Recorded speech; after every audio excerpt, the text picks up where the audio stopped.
హైదరాబాద్ అల్వాల్ పరిధిలోని కనాజీగూడలో కూరగాయల దుకాణం విషయంలో వివాదం చెలరేగింది. మానస సరోవర్ హైట్స్ లో గత 20 ఏళ్లుగా ఓ వృద్ధురాలు కూరగాయలు విక్రయిస్తుంది. దీంతో ఆమెకు అపార్ట్మెంట్ వాసులు ఓ షెడ్డును కూడా నిర్మించి ఇచ్చారు. అయితే అపార్ట్మెంట్ లో ఉన్న కొందరు షాప్ తొలగించారంటూ మున్సిపల్ అధికారులకు ఫిర్యాదు చేయడంతో వివాదం చెలరేగింది.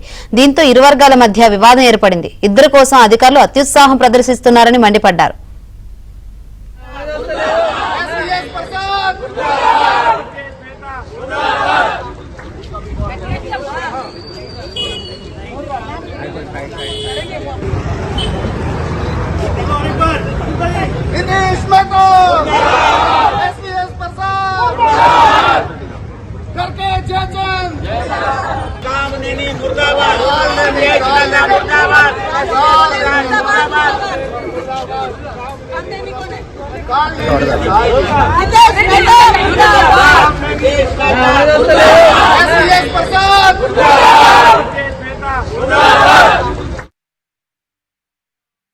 కూరగాయలు అమ్మేది కింద కూర్చొని వానాకాలం ఎండలో ఇట్లా మాకు అడిగింది.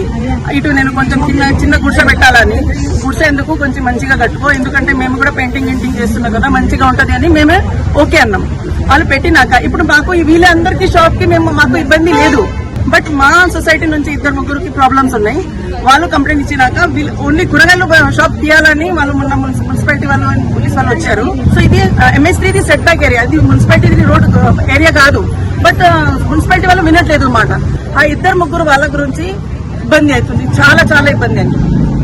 తిరిగి అందరికీ రేట్ తక్కువనే, మా అందరికి బయట పోకుండా మా ఇంత కనీసం 400 ఫ్లాట్ టోటల్ 400 ఫ్లాట్ ఇంటూ 5 ఎక్కువ ఎంతమంది మాకు ఇంత మజా పెట్టుకుని ఇద్దరు గురించి ఇంత వేల మందిని పర్సన్ చేసే పద్ధతి కాదు కదా. ఇదేమన్నా దౌర్జన్యం చేసి బతకా సార్? ఏమన్నా తినేటి కూరగాయల మీద ఇంతగానో దౌర్జన్యం చేస్తే మేము ఎట్లా బతకాలి? మా పిల్లలు మేము